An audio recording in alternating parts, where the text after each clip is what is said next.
Hi friends, ഇന്നത്തെ എൻ്റെ recipe carrot പാലട പായസമാണ്. അതിനായിട്ട് ഞാനിപ്പോൾ കുറച്ച് ക്യാരറ്റ് എടുത്തിട്ടുണ്ട്. നമുക്ക് ആദ്യം ക്യാരറ്റൊക്കെ ഒന്ന് ഗ്രേറ്റ് ചെയ്തെടുക്കണം. ഗ്രേറ്റ് ചെയ്ത ക്യാരറ്റെല്ലാം നമുക്ക് മിക്സിയിലിട്ട് കുറച്ച് വെള്ളം ചേർത്ത് ഒന്ന് അടിച്ച ശേഷം അതിൻ്റെ ജ്യൂസൊക്കെ പിഴിഞ്ഞെടുത്ത് വെക്കണം. ഇതിപ്പോൾ 1 കപ്പ് ജ്യൂസാണ് എനിക്ക് കിട്ടിയിട്ടുള്ളത്. ഇതൊരു 125 ഗ്രാം അടയാണ്. നമുക്കാദ്യം അടയൊന്ന് വേവിച്ചെടുക്കണം. അതിനായിട്ട് കുറച്ച് വെള്ളം ഞാൻ തിളപ്പിക്കാൻ വെച്ചിട്ടുണ്ട്. വെള്ളമെല്ലാം നല്ല തിളച്ച് വരുന്ന സമയത്ത് നമുക്ക് അടയെല്ലാം ഇട്ട് കൊടുക്കാം. അടയിട്ട ശേഷം നമുക്ക് 1-2 മിനിറ്റ് ഇളക്കി കൊടുത്ത ശേഷം നമുക്ക് സ്റ്റവ് ഓഫ് ചെയ്ത് ഒന്ന് മൂടി വയ്ക്കണം. ഒരു 1/4 മണിക്കൂറിന് ശേഷം നമുക്ക് അടയെല്ലാം ഒന്ന് അരച്ചെടുത്ത് മാറ്റി വെച്ചേക്കാം.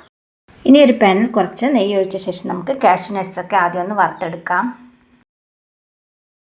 നട്ട്സൊക്കെ കോരി മാറ്റിയ ശേഷം നമുക്ക് അതേ പാത്രത്തിൽ തന്നെ വേവിച്ച് വെച്ചിരിക്കുന്ന അട ഇട്ട് കൊടുക്കാം. അട്ടയെല്ലാം ഒന്ന് ഉടച്ചു കൊടുക്കണം.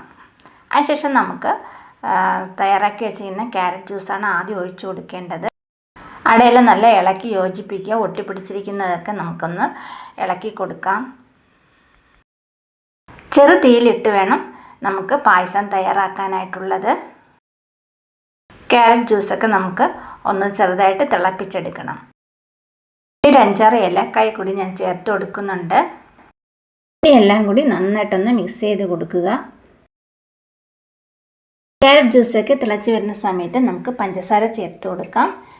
ഞാനിപ്പോൾ ഒരു 100 ഗ്രാം പഞ്ചസാര ചേർത്ത് കൊടുത്തിട്ടുണ്ട്. മധുരം അനുസരിച്ച് നമുക്ക് കൂട്ടുകയും കുറയ്ക്കുകയൊക്കെ ചെയ്യാം. പഞ്ചസാര അലിയുന്നത് വരെ ഒന്ന് ഇളക്കി കൊടുക്കാം.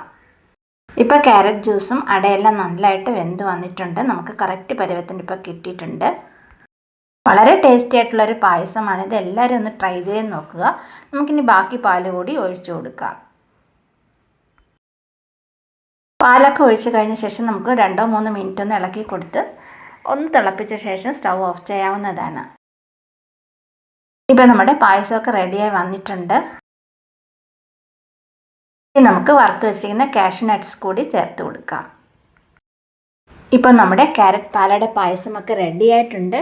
തീർച്ചയായിട്ടും എല്ലാവരും ഒന്ന് ട്രൈ ചെയ്ത് നോക്കുക. വീഡിയോ ഇഷ്ടമായ ലൈക്ക്, ഷെയർ ആൻഡ് സബ്സ്ക്രൈബ് ചെയ്യുക. അതുപോലെ നിങ്ങളുടെ കമൻറ്റ്സ് എന്നെ അറിയിക്കുക.